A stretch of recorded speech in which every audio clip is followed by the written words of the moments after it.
Hello बच्चों, let's see this question says in an isochoric process the increase in internal energy is our option is equal to the heat absorb, B is equal to heat evolve, C is equal to work done and the D1 is equal to sum of the heat absorbed and work done. So the key concept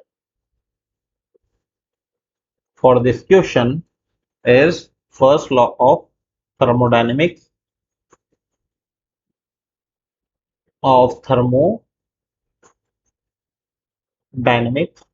और according to this law हम लोग बात करें तो इसको आप law of conservation of energy भी बोल सकते हैं, जिसके हिसाब से आप बोलते हैं कि energy can neither be created nor be destroyed but it can be converted into one form to another form.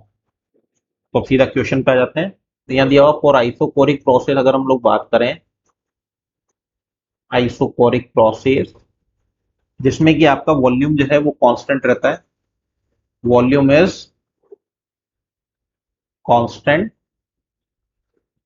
Now अगर आपका वॉल्यूम कांस्टेंट हो जाएगा, वर्क डन अगर हम लोग देखें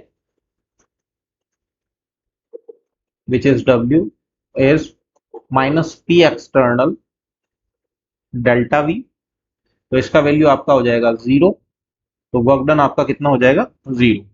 अगर वर्क डन आपका आ गया 0 यहां से, ठीक है, तो हम लोग लिखेंगे from first law of thermodynamics, from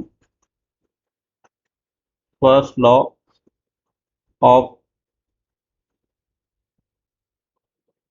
thermodynamics, तो ये हो जाएगा delta U is equal to Q plus W। Q आपका यहाँ पे हीट है, W वर्क डन है और U आपका इंटरनल एनर्जी है। तो क्योंकि इसका वैल्यू हो गया है आपका 0, तो del U is equal to हो जाएगा आपका Q। ठीक है, डेल U आपका हो जाएगा Q। तो आप यहां से बोल दें hence the increase in internal energy, the increase in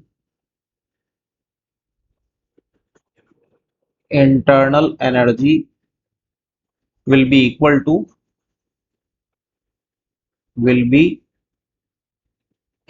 to heat absorbed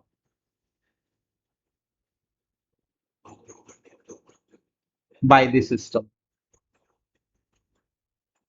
क्योंकि सिस्टम अगर हीट एब्जॉर्ब करेगा तो Q आपका पॉजिटिव रहेगा, अदरवाइज ये क्या हो जाएगा आपका निगेटिव वैल्यू हो जाएगा। तो यहां से आपका एक ही ऑप्शन बनता है which is option A equal to heat absorb. Evolve के केस में Q आपका नेगेटिव और वर्क डन आपका 0 हो चुका है, और लास्ट ऑप्शन भी बोल रहा है कम है तो वर्क डन आपका 0 है। So the right option is option A. Hope you understood it well. Best of luck.